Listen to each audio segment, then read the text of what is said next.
So that leads me to our corner minute masterclass. Since you've been sharing a lot of these learnings from your career, it's a question we asked all our guests so far in this season. If you were to give a masterclass on a specific topic, I guess with regards to company building, and the students are entrepreneurs or operators, you can imagine maybe some of the early stage founders that you work with. Like, what topic would you focus on, and what would be the one key takeaway that you would want them to take away from your class? I think the topic would be around navigating chaos because I think to succeed in startup, you will need to learn to navigate chaos because I've learned you can never remove it or avoid it because there's so much ambiguity and you are starting something new, fresh, unproven, and you need to put yourself out there to prove that and make this work. And very often, I can imagine the magnitude is so much bigger for startup founders because you're faced with competing priorities daily. You have scarcity of resources. You don't always have answers to the scenarios you're faced with. And then, how, as an individual, do you best manage the situations? So, this book I picked up quite many years ago, and I couldn't Mm. quite appreciate this when I was in banking because the banking environment is very structured, very secure, very stable. And I didn't quite appreciate it until very much later in my career, like now. But I still fall back to this, which is learning agility. And I think Korn Ferry was the one that built this framework in their HR, what's that? OB, HROB, or HR Mm. organizational behavior. Behavior. Yeah. And it centers around 5 pillars. And every single pillar, you have exercises to practice on to exercise that muscle, like you mentioned before. So, pillars around self awareness, mental agility, people agility, change agility, around experimentation, and results agility. So, driving results when you have imperfect information, and how do you go about doing that in a manner that you are confident of? So, I think one example would be around, I think, change Mhm. agility, uh, which is driving for results and not being afraid to experiment. Because when situations are ambiguous, you very often can find many ways to achieve similar outcomes.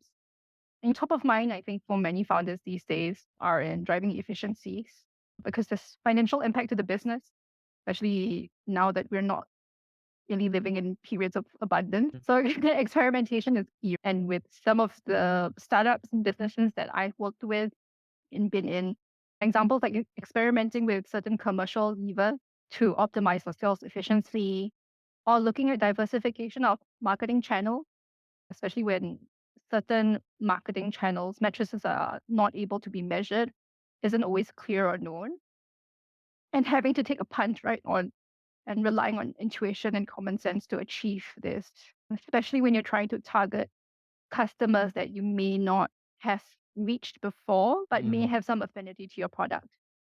For example, a product that we were launching in Thailand, in one of my previous experiences, we were typically only looking at tier one cities and customers within Bangkok because they had the willingness to pay for the price of our product.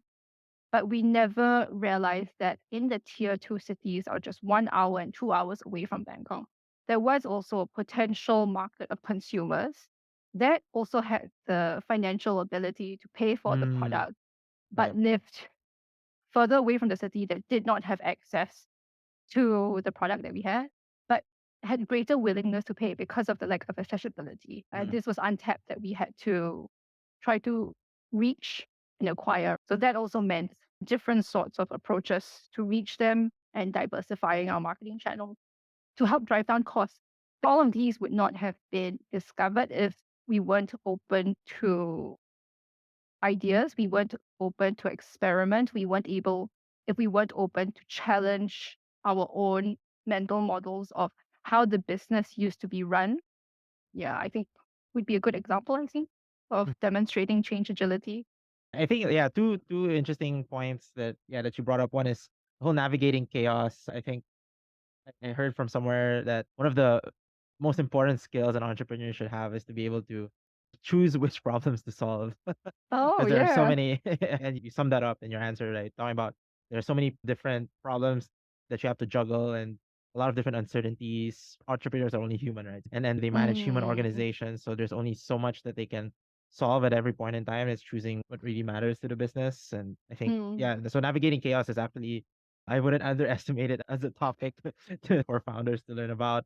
And the second point is your story about the whole, I guess, discovering markets that you may not have been looking at in the first place is really Mm. important as well, because you would sometimes when we talk about product market fit, people already have a conception of, oh, this is the market that I want to target, and Yeah, have all that's their right. bias just That's for right. that Yes. market Yeah. and try to optimize for that, not realizing that could also be a variable, like even in your story, right? That Yeah. you could have other customers, Yeah, that's right. Yeah. and you might be missing out on them.